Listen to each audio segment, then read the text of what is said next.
ये खबर SGT university द्वारा प्रस्तुत की गई है।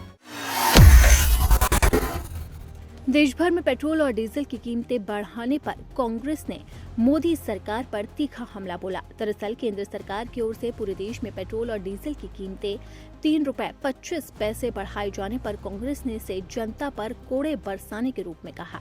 कांग्रेस ने एक्स पोस्ट कर लिखा है कि महंगाई मैन मोदी ने आज एक बार फिर जनता पर कोड़े बरसाए हैं। पेट्रोल और डीजल की कीमतें ₹3 बढ़ा दी गई। इसके साथ ही सीएनजी की कीमतें भी ₹2 बढ़ा दी गई। चुनाव खत्म, मोदी की वसूली शुरू। इसके साथ ही ईंधन की कीमतों में बढ़ोतरी को 4 राज्यों और केंद्र शासित प्रदेश में विधानसभा चुनाव के पूरा होने से जोड़ते हुए पार्टी की तरफ से कहा गया है कि चुनाव के बाद पीएम मोदी की वसूली शुरू हो गई है। आपको बता दें कि केंद्र सरकार ने पूरे देश में पेट्रोल और डीजल की कीमतों में ₹3.25 प्रति लीटर का इजाफा कर दिया। सीएनजी की कीमतों में भी ₹2 का इजाफा किया गया है। नई दिल्ली में पेट्रोल की कीमतें ₹94.77 प्रति लीटर है, लेकिन उसे बढ़ाकर अब ₹97.77 प्रति लीटर कर दी गई है, जबकि डीजल की कीमतें ₹87.67 से बढ़ाकर ₹90.67 प्रति लीटर कर दी गई है। देखिए, अभी धीरे धीरे झटके लगेंगे। ये ₹20 बढ़ेगा, 20 से भी ऊपर ना चला जाए, ये इनके हाथ में नहीं रहा है। अब लकीर पीटते रहिए, अब तो धीरे धीरे झटके दीजिए और देश को भुगतान के लिए तैयार हो जाना चाहिए।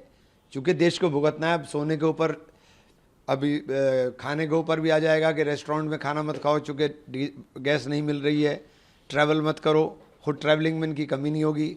तमाशे हो रहे हैं कि रिक्शाओं से विधायक जा रहे हैं, मोटरसाइकिल पे मुख्यमंत्री जा रहे हैं। अरे कितना तेल मुख्यमंत्री रिक्शाओं में, प्रधानमंत्री के एक आयोजन पे जितना खर्च हुआ है इतना एक साल में नहीं खर्च कर सकते। सबका इकट्ठा करके भी लगा लो आप।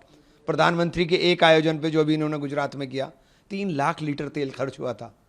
तो ये जो देश को ले जा रहे हैं ना, जिधर देश को तैयार हो जाना चाहिए और प्रधानमंत्री जी को पार्लियामेंट बुला करके पार्लियामेंट को बताना चाहिए कि देश के अंदर हो क्या रहा है, किस परिस्थिति की तरफ आप लेकर जा रहे हो। कभी आप लॉकडाउन की ओर इशारा करते हो, कभी आप सोने खरीदने के ऊपर रोक लगाते हो, सोना का दाम एकदम ऊपर चढ़ता है, कल चांदी का दाम ऊपर चढ़ा फिर धड़ाम से नीचे गिरा।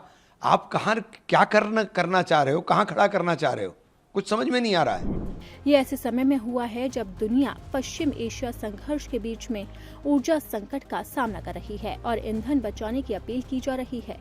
इस संघर्ष की वजह से एक महत्वपूर्ण समुद्री व्यापार मार्ग हॉर्मुज जल डमरू मध्य में नाकाबंदी हो गई है। इस साल 28 फरवरी को शुरू हुए अमेरिका, इजराइल और ईरान युद्ध के चलते ब्रेंट तेल की कीमतें रिकॉर्ड ऊंचाई पर पहुंच गई है। ब्रेंट तेल की कीमत $100 प्रति बैरल से ऊपर बनी हुई है, क्योंकि अमेरिका और ईरान इस सत्र में लंबे समय तक चलने वाले संघर्ष विराम के लिए मध्यस्थता करने की कोशिश कर रहे हैं। युद्ध का दायरा बढ़ने से पश्चिमी एशियाई देश भी इसकी चपेट में आ गए हैं, जो ईंधन के प्रमुख आपूर्तिकर्ता हैं। हालांकि भारत ने स्पष्ट किया है कि देश में ईंधन की कोई कमी नहीं है और उसके पास ऊर्जा की पर्याप्त आपूर्ति मौजूद है।